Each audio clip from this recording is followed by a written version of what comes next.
მოგესალმებით მეგობრებო, სპორტულ სივრცეში მიხარია რომ ისევ დავით კირიას დროა. და რატომ ისევ? რამდენიმე კვირის წინ ჩვენ ყავდა სტუმრად, ჩვენი სახელოვანი გეიბოქსერი დავით კირია და მაშინ იყო ანონსი იმისა, რომ 15 წლის შემდეგ აემხელა პაუზის მერე იბრძოდა პირველად საქართველოში. 7 დეკემბერს იყო ეს ორთაბრძოლა სპორტის სასახლეში, ძველში ამ შემთხვევაში, მეც გახლდით, მშვენიერი გარემო ყველაფერი, მთავარი რიცხვები იქაო სწორედ დავით კირიას მონაწილეობით და ძალიან დამაჯერებლად გაიარა თავისი მოწინააღმდეგე, რასაც კიდევ ერთხელ გულოცავ, დიდი სიამაყე და სიამოვნებით, მე ვარ გიორგი ფულარიანი და ესაა სპორტული სივრცე და ჩემი სტუმარი როგორც უკვე მივხვდით დავით კირია. მოგესალმებით დავით კიდევ ერთხელ და მადლობა სტუმრობისთვის. მოგესალმებით გიორგი, მადლობა მოწვევისთვის, მოლოცვისთვის, გულშემატკივრობისთვის და მოგესალმებით თქვენს მსმენელს. რა თქმა უნდა, მადლობა მორიგი გამარჯვებისთვის და რაღაცა სიამაყის საფუძველისთვის, რაც მოგვეცი კიდევ თან უშუალოდ საქართველოშივე. ეს რა თქმა უნდა სუპერ ამბავი იყო და მინდა ამით დავიწყო მეც ეს დღევანდელი გადაცემა, რომ აი რა ემოციები აქვს. ჩვენ ამით დავიწყეთ წინა შემთხვევაში, ხო, აი რა ემოციით ელოდებოდი უშუალოდ აქ შენ ქვეყანაში გულშემატკივრებთან შეხვედრას, ხო? მოდი ახლა კითხავ, რა ემოციები გამოყვა, როცა ამხელა პაუზის მე თითქმის 20 წელი გავიდა, ხო 15 წელი ნუ ცოტა დრო არ არის რეალურად. ამხელა პაუზის მე იბრძოლე პირველად საქართველოში და რა ემოციები გამოყვა ახლა ამ ბრძოლიდან. გარდა მოგებისა, რა თქმა უნდა. პირველ რიგში თავს ბედნიერად გრძნობდა, მიხარია რომ საქართველოში ჩავატარე ბრძოლა ისევ, ჩავატარე სატიტულო ბრძოლა და ეს ბრძოლა წარმატებით დავასრულე, დავასრულე, დიახ. იყო ძალიან საინტერესო ბრძოლა, მე ასე ვფიქრობ. და ის გულშემატკივრების ემოცია და სიხარული რასაც მოველოდი, ისეც მოხდა და ეს გავიზიარე და იყო ის ძალიან დიდი ბედნიერების შეგრძნება, სიამოვნების შეგრძნება და თუნდაც ეს ერთი დღე, ერთი საღამო დასრულდა კარგად, რითაც ძალიან მოხარული ვარ. ხო არა, რა თქმა უნდა, გარემო მშვენიერი იყო. მე თან ყოველ შემთხვევაში გითხარი კიდეც ეთერს მიღმაც, რომ არ მქონია შეგრძნება არც ერთი წამით, რომ რაღაცა შედეგი საპირისპირო იქნება და ჩვენთვის მართლა ისეთი თვითდაჯერება ვიგრძენი შენ გამოსვლაში, რომ მიხვდი უკვე, რომ მოგებოლია იცი რა, კი მე დოქეს პატივცემ ყველაფერი, ბრძოლას დაძაბული იყო, მე თუ მკითხავ, ეხლა ობიექტურად რო ვთქვა, კარგი ბრძოლა იყო მართლა რეალურად. არ იყო ეხლა მართლა ისე მარტივად, მაგრამ უბრალოდ აქ შეგრძნების დონეზე ვამბობ. მიხვდი, რომ აი იმდენად თვითდაჯერება ვიგრძენი შენ გამომეტყველებაზე, გამოსვლაში ყველაფერში, თან ამანაც კიდე ძალა მოგცა, რა თქმა უნდა, ხო, საქართველოში ხარ რეალურად და შენი ფანების უპირატესობა და აი ამაზეც რომ მომიყვე, როცა გამოდიოდი უშუალოდ ბრძოლაზე, რა გზნობა გეუფლებოდა? ზოგადად სპორტი არის, სპორტში არის ანუ 50-50 შეიძლება იყოს, ხო? კი, ყველაფერი რაც შეიძლება მოხდეს. რისკი ძალიან დიდი არის, ახლა შეიძლება ყველაფერი მოხდეს. და ზუსტად ის შეგრძნება რომ თქვენ დარწმუნებული იყავით იმაში რომ გავიმარჯვებდი, რადგან ჩემში ხედავდით თვითდაჯერებულ, ძალიან მნიშვნელოვანი არის და რა თქმა უნდა ეს ამ ფსიქოლოგიურ მომენტზე ძალიან ბევრს მუშაობდი და ვარჯიშებზეც ყოველდღიურ ცხოვრებაშიც არაერთი ინტერვიუ მქონდა ბრძოლამდე, სადაც ვამბობდი რომ დარწმუნებით ვიძახდი რომ გავიმარჯვებდი და სწორედ ეს ამას იმიტომ ვაკეთებდი, რომ ჩემში თვითდაჯერებულობა ყოფილიყო მაქსიმალურად მაღალ დონეზე. რაც შეეხება კონკრეტულად ბრძოლას, მოწინააღმდეგე იყო ნამდვილად ღირსეული სპორტსმენი. ძალიან ძლიერი იყო ნამდვილად, კი. დარწმუნებული ვარ გულშემატკივარს რომ ენახა პირველ რაუნდში დასრულებული ბრძოლა, ეს არ იქნებოდა იმდენად საინტერესო და ხო, ბოლომდე რო გაგრძელდა, კარგი იყო, კი. სანახაობრივი, დიახ, მე ყოველ შემთხვევაში ვცდილობდი რომ დროზე ადრე დავემთავრებინა, რადგან ნებისმიერი მებრძოლი და სპორტსმენი ცდილობს რომ ბრძოლა დაამთავროს რაც შეიძლება მალე. თორსა აი მეორე მესამე რაუნდისკენ ვიგძენი რომ ამაზე აშკარად აკეთებდი აქციას, რომ დაგეფინიშებინა მეტოქი. პირველ რაუნდში ნოკდაუნში, პირველი რაუნდის ბოლო წამებში დარტყმა გაატარა რამოდენიმე და იყო ნოკდაუნში. მეორე რაუნდში პრესში, მუცელში ვიგძენი რომ მუცელში დარტყმა გაატარა ძლიერი და გრძნებთ სხვათა მოიკეცა გამოსცემდა და გრძნობდი რომ აშკარად ეთკინა ეგ დარტყმა, კი. გრძნობდი რომ პრობლემები ქონდა მუცელშიც, გათიშული იყო და ზუსტად აი ამის გამო მესამე რაუნდში მეც მუშაობდი რომ გამეხია, როგორ ითქვა. ხო, ყოველ შემთხვევაში ფინიში აგეღო ასე ვთქვათ, ნოკაუტი მოგებინა, ხო, ანუ მეტეხა ფსიქოლოგიურად ესედაც, ხო, მაგრამ მართლა კარგი მებრძოლი იყო, ვაშკაცურად დადგა წინააღმდეგობას მიწევდა და სხვათა შორის ბრძოლას რო უყურებ ძალიან ბევრი ფეხის დარტყმები ზიანი მომაყენა, მაგრამ კი, იყო. ხო, მახსოვს მე. 5 რაუნდი მოუგერეთი. ხო, ბრძოლას უყურე, მაინც სუბიექტური ვარ ბრძოლას, ჩემ ბრძოლას რო უყურე, მაგრამ თუ შეხედავ ისე ობიექტური თვალით და პროფესიონალური თვალით, 3-5 რაუნდი მოვიგე. ხო, არა, რეალურად კი, ზუსტად ეგ იყო, რომ ლოგიკარი აი ბრძოლამდე უკვე ვიგძენი შენ თვითდაჯერება. ბრძოლის დროსაც ესე იყო. ანუ ასე იყო ყველა რაუნდის წინ და თვითონ რაუნდებშიც, რომ იგზნობოდა რა, აშკარად, რომ კი ის ძალიან ძლიერია, გამოცდილია ყველაფერი გასაგები, მაგრამ აქეთ არის გამოცდილება, აქეთ არის ფანების უპირატესობა და აქეთ არის ეს თვითდაჯერება, რაც აი ზუსტად ბრძოლამდე იგზნობოდა რა და ამ ყველაფერში მოვიდა ის, რომ მეც მგონია, არა მარტო იმიტომ, რომ ჩვენი ხარ ქართველი ხარ ასე, არა, მეც მგონია, რომ მართლა ობიექტური თვალითაც 5-ვე რაუნდი შენი გამარჯვებით იყო. მიუხედავად იმისა, კიდევ ეხობი მეორე, რომ დავაფასოთ ჩვენი მეტოქეც, რომ ნამდვილად ქონდა მასაც კარგი მომენტები, კი, რა თქმა უნდა, და სწორად აღნიშნე, რომ კრივის კიკბოქსინგიზე მე ისეთი სახეობებია, რომ მართლა ყველაფერი შეიძლება მოხდეს რა. წინასწარ ვერ გასაზღვრა ასე, ხო?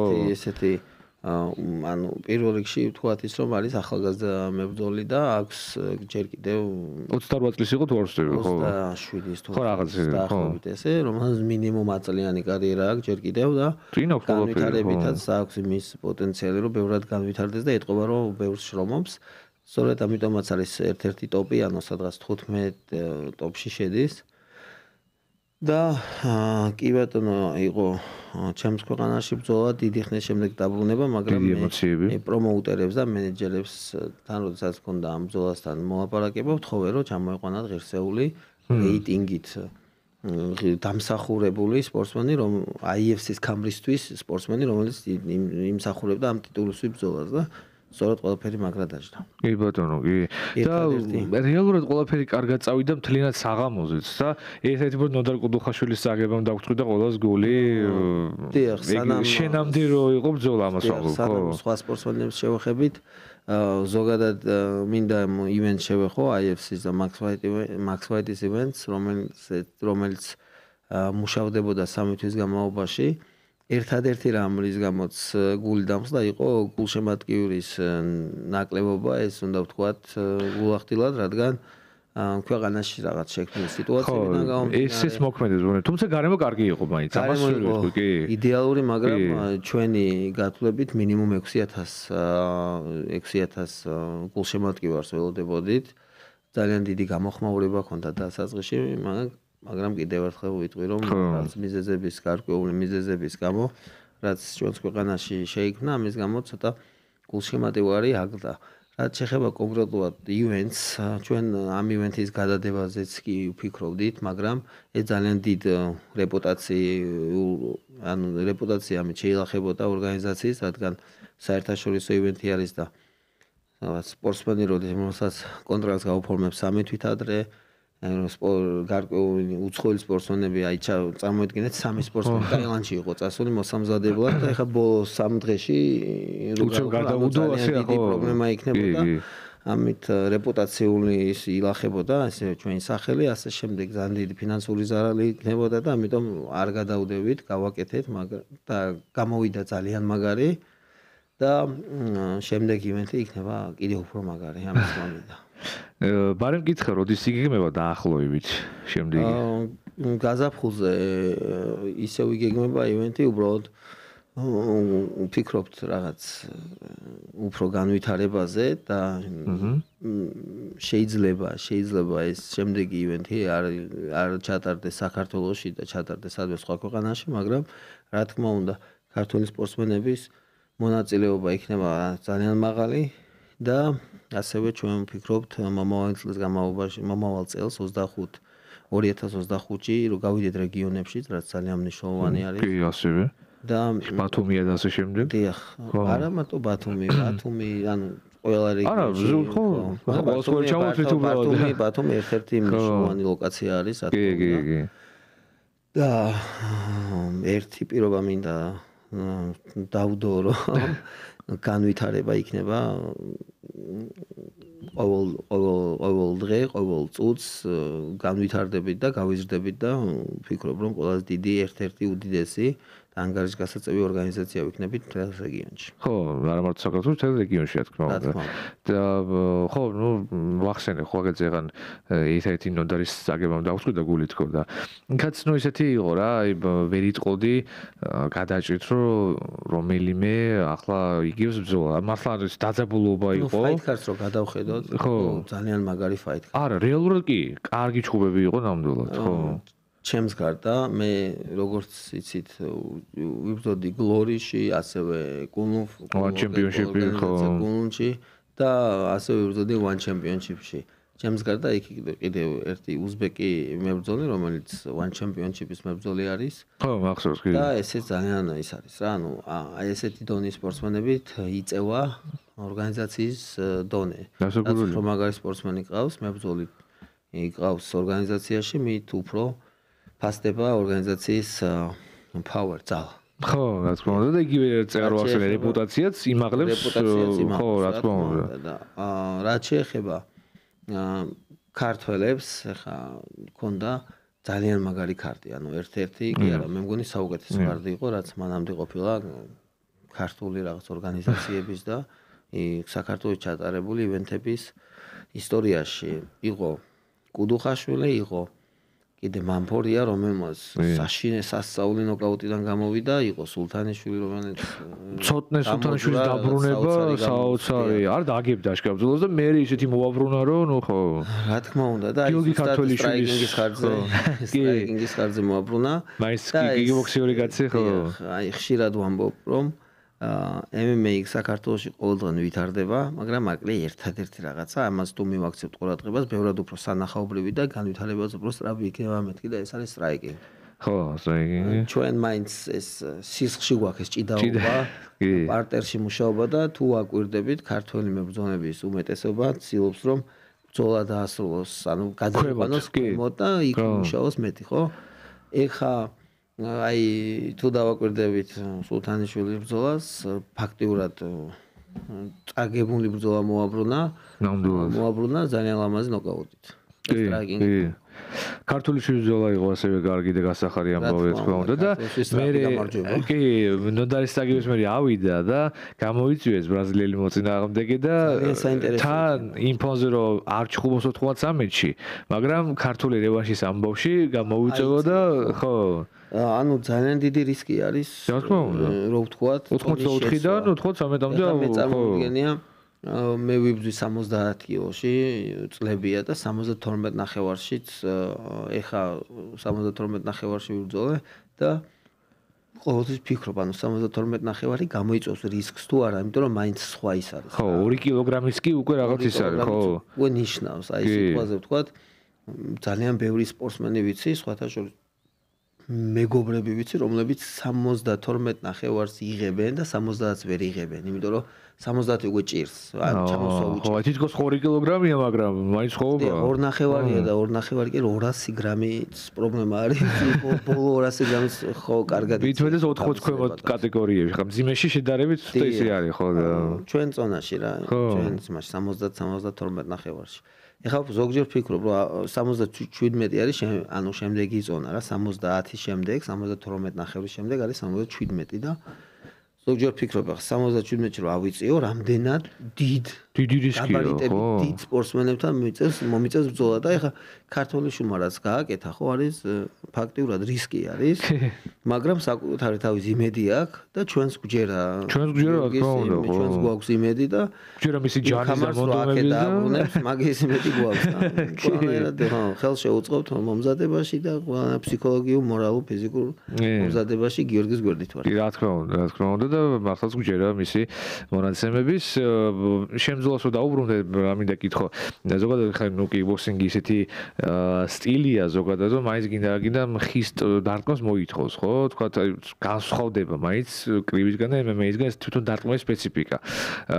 ჩვენს მეტოქეს რა სიტყოდი შენ მეტოქეზე ძალის ამბავში, დარტყმის ძალის ამბავში. ჩვენს მეტოქეს აქვს გამოცდილება მოაიტაის მიმართულებით, რაც იმას ნიშნავს, რომ ფეხის დარტყმები შეიძლება ითქვას ბევრად უფრო განვითარებული აქვს, ვიდრე კრივი, ხო?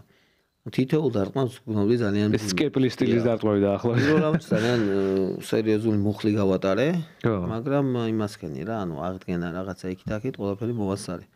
კარგი ფეხის დარტყმები ჰქონდა და სხვათა შორის იდაყვი, ორივე იდაყვი მტკივა, დღემდე მტკივა. თან შენ ის ხელი მოიტეხე მაშინ, ხო? ორი ხელი მოდახე. ორი ხელი. მაგრამ ბოლოს როგორ მარცხენა? წელწად ნახევრის წინ მოვიტეხე მარჯვენა ხელი. მარჯვენა, ხო. ბლოკში რომ მოხვდა დარტყმა მაგას ამბობ, ხო? ხო. და ეხაც გასიებული მაქვს, იმიტომ რომ ყოველთვის როცა მხდება, ისე როცა ვატარებ კარგ დარტყმას, ჯერ კიდევ მისივდება, იმიტომ რომ გახსენებს ძველ ტრავმას, ხო? ძველ მახსენებს თან აქ ის მიდევს რა, რკინა მიდევს და ის თავის იმაში, ის დისკომფორტია, ხო? ძლიერი დარტყმები ჰქონდა თან ძალიან გრძელი სპორტსმენი იყო, ანუ მაღალი, რიჩიც ბევრად მეტი ჰქონდა ვიდრე ჩემი და დისტანციაში კარგად გრძელობდა. ხო, მაგრამ შენზე მაღალი იყო თვითონ. არა, ესე არ იგრძნობოდა რინგზე, ხო ხტები ამ ხოლმე სხვაობოდა მაგითო. ხო, მე მგონი 84 იყო თუ 83. ანუ ზუსტად ვიცი რომ სადღაც 10-12 სანტიმეტრით მეტ მაღალი იყო, ხო. ხო, მაგრამ ვისი ამცირებდი ხოლმე დისტანციას არ იგრძნობოდა, ხო. კი, აი ეს უკვე გამოსინებიდან გამომდინარე, რადგან ჩემ წონაში მაინც ერთ-ერთი ყველაზე პატარა ვიყავი სულ. ანუ გლორიზე, კულუნფაით, კულუნში მაინც ჩინეთი რო იყო, ხო? იყო რაღაც შემთხვევები რომ რაღაც და ახლოში იყვნენ ჩემთან სიმაღლეში, მაგრამ მაინც სანდიდებთან მიწევდა ბრძოლა და მთელი ეს შეკრებაც აგებული იყო დისტანციის შემცირებაში და შენზე მაღალთან, ხო? კი ბატონო. წონის აღდგენაზეც ვისაუბროთ, ხო, დავით, ახლა ნუ ჩააბარე წონა ერთია, მაგრამ აი ბრძოლამდე უშუალოდ რამდენის აღდგენა მოასწარი? ამ ბრძოლისთვის სადღაც 5.5-6 კილომდე აღვადგინე. 6 კილომდე. ისე გულახდილად რო გითხრათ, მეტი ჩემეძლო, მაგრამ მაინც ეს აღდგენის პროცესი ძალიან მნიშვნელოვანი არის და ზედმეტი წონა არ მოვიმატე. ანუ არ დაიმძიმე თავი, ასე ვთქვა და ხო. შეიძლება ეგრე ითქვას, რომ თავი არ დავიმძიმე და როგორც ასეთი რომ მიმიშვა მეტი აღდგენა შეძლია. ანუ დაახლოებით 76 იყავი? 17, ხო. 17. მაგრამ ისიც მომატებული გამოვიდოდა, რა თქმა უნდა. შეიძლება მეტიც კი იყო, არ უნდა რეცის, ხო. წინაღამეს საუნა და გამოშრობით 4 კილოგრამი დავიკელდა ხა 4 კილოგრამის აღდგენა, ეხლა ხო იცი უცებ ხდება. ხო, ხო, რა თქმა უნდა. წყალს ვაო, მე რაღაცას ჭამ. ნახში წყალი ისე ხო და აღდგენა ხდება უბრალოდ ზედმეტი არ უნდა მოგივიდეს, იმიტომ რომ შეიძლება დამძიმდე, რაღაც კუნთები გაგებეროს. სხვათა შორის ბრძოლის დღეს ყველაზე აი მაქსიმუმ 800 1 ლიტრი წყალს ვამ, ბევრ წყალს. აი ეგ უნდა მეკითხა, ანუ უშუალოდ აი ბრძოლის დღეს, აი ბრძოლამდე რას მიირთმევ ხოლმე ზოგადად და ამ შემთხვევაში როგორ იყო ეს ამბავი, რომ ეს თავის არ დამძიმება, რომ ისევ შენარჩუნებული იყო. შეიძლება ითქვას, თითქმის იგივე მენიუს მიყვები, რასაც მთელი შეკრების პერიოდში. მხოლოდ შეიძლება დავამატო სპაგეტი და ეგეთ რაღაცები რა. და აი უბრალოდ ეს ფსიქოლოგიურად თავი რო დავამშვიდო, რაღაც ცოტა ტკბილოს ჭამ, ან სნიკერს ან რაღაცას, რომ ანუ რომ რაღაც თავი გლუკოზა, ნახში წყალი, ხო, ენერგია, მეტი ის არ შეიძლება, ხო ვიცი, ხო? ჭამ ბრინს, ისევ ჭამ ქათმის ხორცს, მაგრამ შეიძლება გრილზე ან უბრალოდ შემწვარს, სპაგეტის ჭამ ორჯერ ვასწრებს სპაგეტის და ორჯერ ასრებ ბრძოლის დღეს? ანუ ბრძოლის დღეს 3ჯერ ვჭამ. კი, დილით ადრე ვჭამ, ძალიან ადრე ვჭამ, სადღაც 7-8 საათზე ვჭამ, მაგრამ ზომიერად, შემდეგ სადღაც 11-12-ისკენ ვჭამ. 3ჯერ ჭამოს თუ ასრო, ხო? სადღაც 4 საათზეც ვასწრებ ჭამას და მე მივდივარ. აი ბრძოლა ხომ მორჩა, ჩვენი დოით რეალურ გვიან, რაღაც პირველი იქნებოდა და ახლა აღარ მახსოვს საათი, მაგრამ ნუ გვიანი იყო. აი მე რა შვები? ანუ მე თქვათ რამე სვავ ჭამ თუ რა აი ეგულა თუ ვიგებთ გულა ხო არა ზოგადად რა თქმა უნდა ხო და როგორ ხო ანუ იმ მომენტში ხო დაღლი ხო ხშია ხო წყურია ხო და ამას ვამბობ ანუ და რა ვქენით ახლა უნდა გავიხსენო ანუ ჩემ მეგობრების ახლა ისა ბავშვობის მეგობრები ჩემი გუნდი ჩადელიზაცია 2 დღედია ბოლო 2 დღე ანუ აწონ ბრძოლამდე 2 დღე აგიერებები დამიდე ხუთშაბათი, პარასკევი, შაბათი, კვირა, ეს 4 დღე, ჩემი მეგობრები, ჩემი გუნდელები, ანუ მწვრთნელი, 7 კაცი, 6-7 კაცი ცხოვრობდით ჩემთან სახლში, იმიტომ რომ რაღაც ერთობა რო იყოს, ესეც მეორე გუნდურია, თქო უნდა, ბრო. სადრო სახლში მარტო ხარ და რაღაცას ვარჯიშობ და სადრო აი მთელი შენი გუნდი ყავს, ხო? რა თქმა უნდა. ესენ მეხმარებოდნენ წონის კლებაში, ძალიან დიდ დროს თამაშობს ეს ჩემი მეგობრები და ჩემი გუნდი ამ ბოლო საათებში, როგორც ზოგადად, ასევე განსაკუთრებით ბოლო დღეებში. აწონების წინა დღეს და ბრძოლის შემდეგ მთელი ჩემი კარიერა, რაც თავი მახსოვს, არასდროს ვერ ვიძინებ. ანუ აწონებამდე იმიტომ ვერ ვიძინებ, რომ არის წონის კლება და ეს კრიზისი და ანუ უბრალოდ ეს შიმშილი და ეს ისა ვერ გაძინებს, არ გაძინებს. თორემ მე რასაც აქვს პრობლემა დვალიშვილს, რომ წონის კლების დროს აი ვერ ვიძინებ, ხო? ყველა საქმე, იმიტომ რომ პირი რო გიშრება და წყას რო ვერ სვამ, ანუ აი შიმშილი რო კლავს ალგე კიდე და ხო, აი ძალიან ისეთი. ხშირ შემთხვევაში აი როცა ვდგები, აი რო ჰორიზონტალურ მდგომარეობაში რო ვარ და როცა ვდგები ეს შუქი ქრება და მე შუქი მოდის ისევ რა. ხო, ეს თავბრუსხოვის გზნობაც არის რა თქმა უნდა და აი რეალურად ძალიან რთული პროცესია ხალხო მართლა და ამიტომაც უნდა დავაფასოთ კიდევ ერთხელ ეს ხალხი რომ ამხელა წონის კლების მიუხედავად მე გადიან და ესე გვასახელები და ზოგადად არა მარტო ქართველები ზოგადად ეს სპორტის სახეობის წარმომადგენლები მართლა დასაფასებელი ხალხია ძალიან იმიტომ რომ ამხელა წონის კლება ხა შეიძლება 80 და იქ მძიმეში ესე არის გზნობა მაგრამ დაბალ წონებში ეს ძალიან რთული პროცესია ხო რეალურად დღეს 21 საუკუნის ის არის რა, ანუ დამოკიდებულება არის ეს მობილურში რო შედიხარ და შეიძლება ესე რომ სკროლო ხო. ხო, ნარკოტიკივით არის. ის გეზარება რა. იმის თავის კარგი, აი წარმოედგინე ხა შენ რა. ანუ მე მაგალითად მეზარება რომ აი რაღაცა შევიხედო რაღაცა, ანუ ისიც გადადება. ანუ ისიც კი გეზარება ხო. არ რთულია თქო. ბრძოლის შემდეგაც უკვე ეს ადრენალინი და ეს ემოცია იმდენად ყავს მოზღვეული რომ იქაც ვერ იზინებ რა, ანუ არა, ხმშობა იგებ თუ აგებ, ორივე შემთხვევაში გიჭერს დაძინება და მე ისე სახში ჩემთან ჭამასმა აღდგენა იცების გამოძახება. ხო, მაგრამ მოგების მე რო ვიძინებ ეს ადრენალინია, ეს უკვე კარგია. ეს უკვე კარგია ხო რა თქმა უნდა, კი აბა რა. რა თქმა უნდა, ეგეც ანუ მაგარი სიამოვნება, როცა იგებ და მე სამეგობრო წრეში ამას აღნიშნე. და დამგე ჩვენ როგორი გახარებულები ვართ, ხო, უშუალოდ კი მომენტში რომ მოვიგეთ და მებრძოლები მithumedes. აი ამ 2 თვის განმავლობაში იმდენი რაღაც ტრავმა მივიღე ვარჯიშზე, ჯერ ერთი რამდენჯერ გავითიშე სპარინგზე.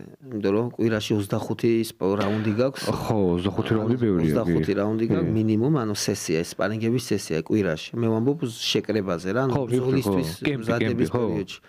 შემდეგ ვარჯიშის ჩაგდების ფაქტიურად უფლება არ გაქვს, იმიტომ რომ უნდა მოემზადო ბრძოლისთვის, ხო და ეს არის ძალიან დიდი სტრესი. ძალიან. ეს არის ძალიან დიდი პასუხისგებლობა და კი, მთლიანობაში ამას იმიტომ აკეთებ, ეს შენი არჩევანია, შენ გინდა ეს და შენ მოგწონს რასაც აკეთებ, ხო, მაგრამ ამასთან ახლავს ძალიან ბევრი რაღაც პრობლემა. ხელი ეს მონატეხელი რამდენიჯერ მომხედრია, ანუ ისე უშნო და ვარჯიშებზე ხო და ხელი გეთიშება, 1-5 წუთი ხელზევით ვერ წე, მაგრამ მე ისე უნდა გააგრძელო ვარჯიში ხან პერფექტ კი ვახან, ნეკნი რამდენი რაღაც არის რა პრობლემა. არა ხო, ხა ნუ ძალიან კონტაქტური სპორტია და. დიახ, მაგრამ ბოლოს გამარჯვების შემდეგ ეს ყველაფერი გავიწყდება. რა თქმა უნდა, ეგ არის. ან თუ არ გავიწყდება, უბრალოდ ამბობ რომ მერეთკვლად გახსენდება, ხო იცი, ხო? ეს მთელი სპორტის ეს აზარტი არის აი ამაში, რომ ბოლოს როცა შედეგი არის ეს შენი შრომა ფასდება და ამბობ რომ ეს ყველაფერი ამატყირდა. კი, აი ზუსტად იქ მივდივართ, ხო? ცნობილი და მარტივი ფრაზა რომ კენტეროში გატკბილდებისო, აი გამბავია ზუსტად რომ მერეთკვლად გახსენდება ყველაფერი, რა ტანჯვა გამოიარეს რეალურად და აწვალება, უფლისღვრა, კარგი გაგებით ტანჯვა და წამება ოღონ და შეიძლება ცუდი გაგებით, იმიტომ რომ მართლა ტრავმებიც არის, ხო, რა თქმა უნდა, მაგრამ საქმე იმაში რომ აი ბოლოს კი რომ მიდიხარ იმ მწვერვალამდე შედეგამდე, მე მართლა შეიძლება არ გავიწყდება რაღაც მომენტში, მაგრამ ყოველ შემთხვევაში ეს თკბილად რო გახსენდება, უკვე მაგარი გზნობაა ძალიან, ხო და შენი გულშემატკივარი რომ შენ ქვეყანაშივე გაახარე. ერთი წამით ამბობ იმ შრომას, იმ დაკარგულ რაღაც დონეზე, როგორ თქვა, ჯანმრთელობას რაც ქვია, არ ვიცი როგორ თქვა. იმიტომ რომ გავიმარჯვეთ, ჩემ ხელი აღმართა რეფერიმ საჯმა. კი. დამსახურებულადაც. დიახ, ეს ტიტულიც კიდევ ერთი შეემატა ჩემს კარიერას და იქ აცხადებს წამყვანი გამარჯვებული ინგლისურად აცხადებს რომ winner from Georgia, ანუ გამარჯვებული საქართველოსთან. ეგ სიტყვები არის ჯადოსნური. სხვა შორის ალექსანდრ ზაგორსკი იყო ჩვენი გამომცხადებელი ამ ღონისძიებაზე, ერთ-ერთი ყველაზე ცნობილი და ესეთი დამსახურებული კაცი ამ სფეროში. კი, ნამდვილად მისი ხმა, რა თქმა უნდა, ბრუს ბაფერივით ძალიან ცნობილი და ესეთია, ხო რა თქმა უნდა. და ხო მისი ხმიდან გაჟღერდა უბრალოდ from Georgia. ეს ბედნიერება და ეხა უკვე ჯერ კიდევ, ანუ არ არის ეს